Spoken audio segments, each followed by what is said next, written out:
Good morning. This is Teacher Joy. Welcome to my virtual classroom. So today we are going to discuss physical education. So are you ready? So I know that you are very excited to listen to my discussion.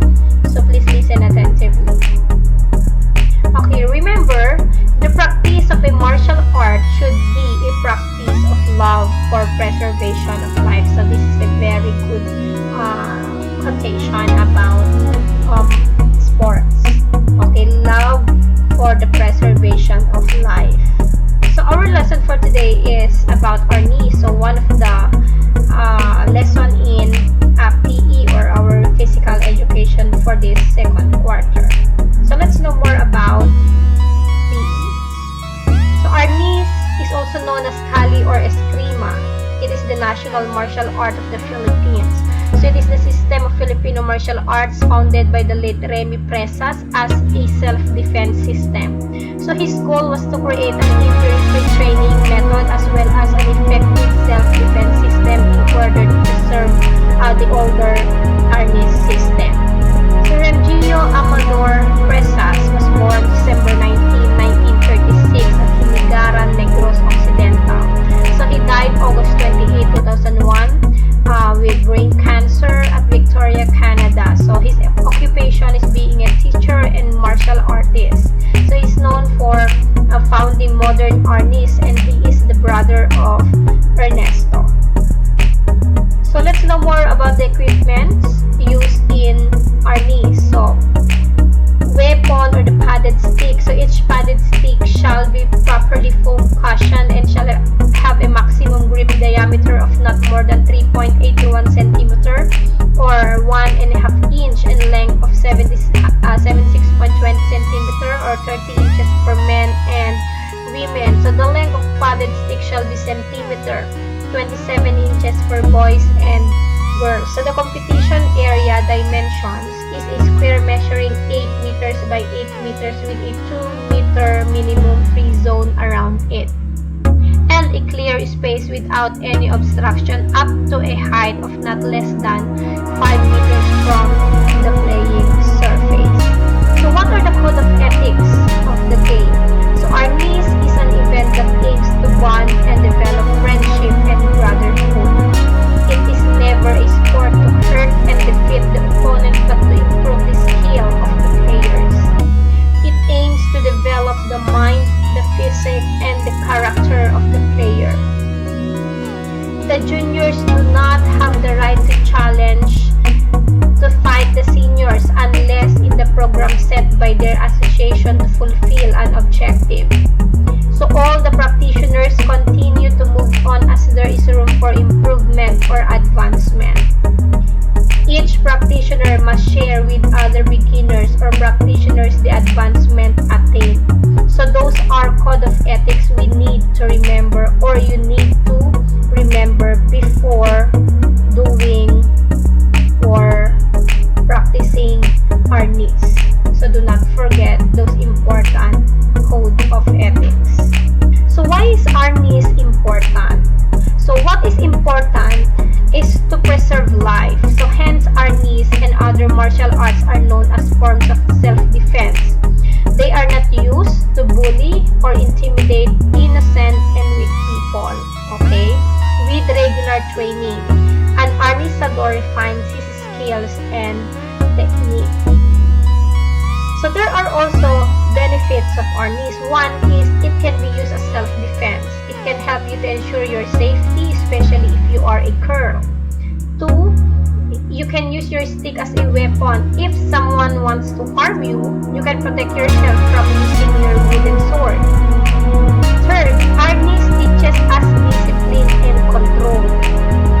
It provides a full body workout. It helps you to improve your stamina, muscle tone, flexibility, balance, and strength. It also gives you a healthy lifestyle.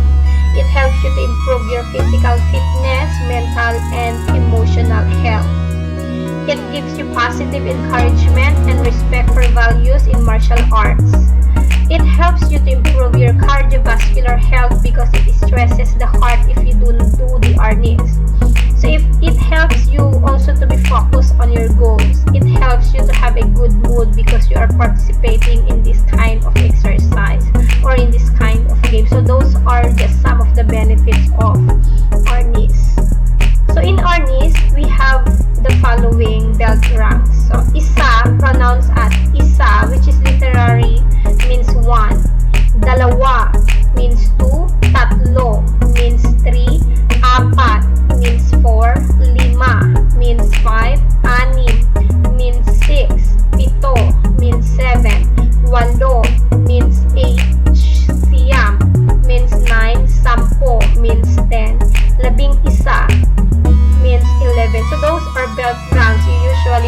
center during the game. Now let's know more about the basic strike. So there are 12 basic striking techniques of Arnis. So first strike is from the left temple, followed by the right temple, left shoulder, right shoulder, stomach or solar plexus, left chest, right knee, left eye, right eye, head or crown. So those are the striking techniques that you need to memorize, okay, so that you will familiarize yourself to those striking techniques of Arnis. So let us know more about the 12 striking techniques. Okay. 12 basic strikes. So here, as you can see. So strike to left temple, left. Strike to the right temple. So this moves the left forward stance. Strike to the left elbow, steady left forward stance. Strike to the left elbow, right forward stance. Thrust to the navel, steady right forward stance. Thrust to the right chest, left forward stance. Thrust to the left chest or the right forward stance. Strike to the left knee, steady right forward stance. Strike to the right knee, left forward stance. Thrust to the right eye, steady left forward stance. Thrust to the left eye, right forward stance, and strike to the crown or the center of the head. That is the left forward stance. So those are the 12 basic strikes. So it's very easy to follow, but make sure you're very careful in handling your Arnis sticks. Okay, next. So these are the fundamental skills in Arnis. One is grip, so proper hold of the stick. Make sure you know how to hold your stick. So hold the stick one fist away from the puño or butt of the stick. So close the grip with the palm. 2. Basic stance and salutation. So what are these? A. Handa. Feet are positioned shoulder width apart. Stick is held in front of the body. B. Hugay. So place the weapon hand across the chest and bow by bending at the waist. C. Handa sa paglaban or fighting stance. So one foot in the front, foot the same as the weapon hand, the other foot on the rear. Keep feet apart, distance of 1 foot. Both knees slightly bent, toes facing forward, and weight eventually distributed on both feet. So those are fundamental skills that you need to remember before starting the game. So let's know more about the different stances in Arnis. First stance, ready stance. So ready stance. Stand with your feet apart parallel to the shoulder with both toes pointing forward. So the knees should be straight, the waist and the body facing forward. Hands are on waist level and the hands should hold the sticks on both sides. The ready stance is commonly used when standing at ease during training or tournaments. Next, attention stance. Stand with your feet forming a 45 degrees angle.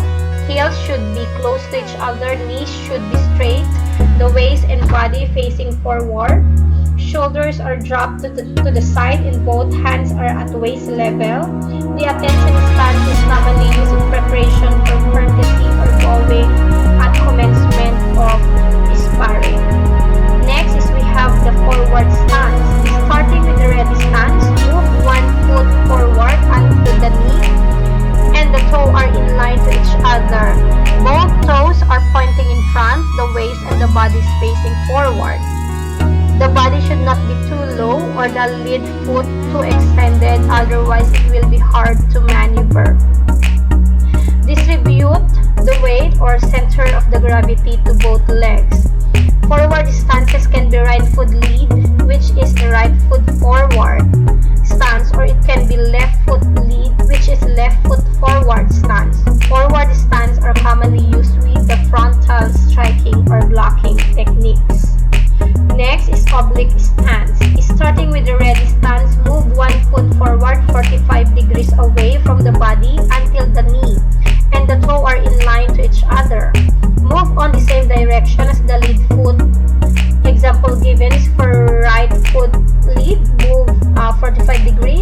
forward to the right.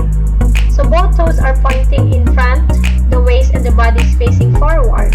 So the body should not be too low or the lead foot too extended, otherwise it will be hard to maneuver. Distribute the weight or center of the gravity to both legs. So oblique stances can be right foot lead, which is the right foot oblique stance, or it can be left foot lead, which is left foot oblique stance. So oblique stances are commonly used for forward blocking, evasion techniques. Next is straddle stance. So starting with the ready stance, move one foot about 2 feet to the left or the right direction until both lower legs are almost perpendicular to the ground. So both toes are pointing in front, the waist and the body is facing forward. So the body should not be too low or extended, otherwise it will be hard to maneuver. So distribute the weight or center of the gravity to both legs. Straddle stance are also called horseback riding stance since it mimics position when riding on a horseback. So straddle stances are commonly used for blocking the strikes to the side of the body. Okay. Side stance. Starting with the ready stance, again move one foot about 2 feet to the left or right direction. So if the left foot moves to the side, it becomes left foot side stance. If the right foot moves to the side, it becomes right foot side stance. So side stances are commonly used for strike deflection and evasion technique. Next, back stance. So starting with the ready stance, move one foot backward 45 degrees away from the body. The heels of the foot should form an imaginary L shape while the legs are in a straddle position. So the body should not be too low or extended, otherwise it will be hard to maneuver. Distribute the weight or center of the gravity to both legs. So back stances can be right foot lead, which is the right foot back stance, or it can be left foot lead, which is left foot back stance. So back stances are used for blocking and backward evasion technique. Okay. So those are the different stances in Arnis.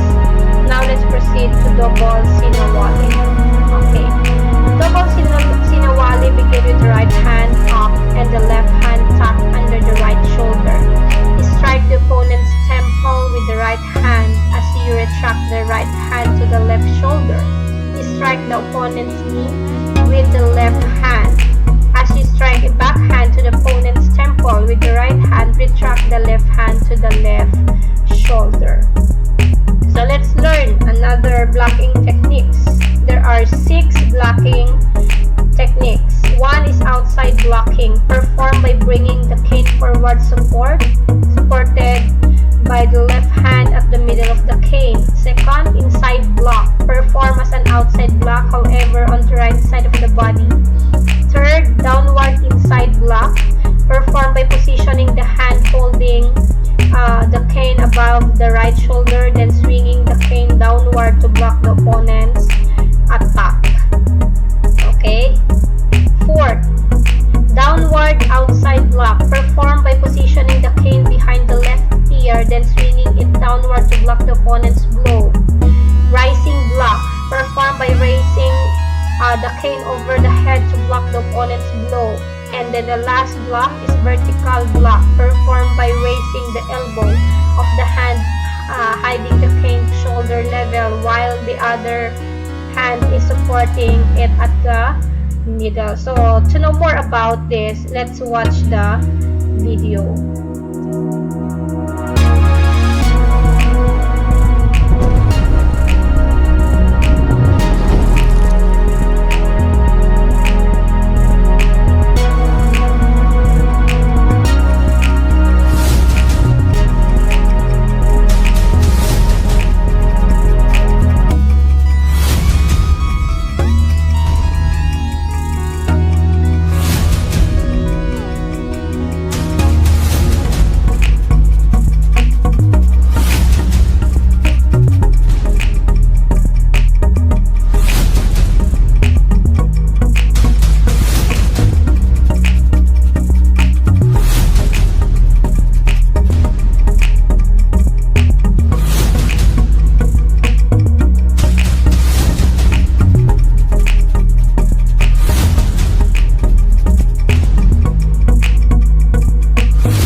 watching the video for the 12 striking techniques and blockings. Now let's have an activity.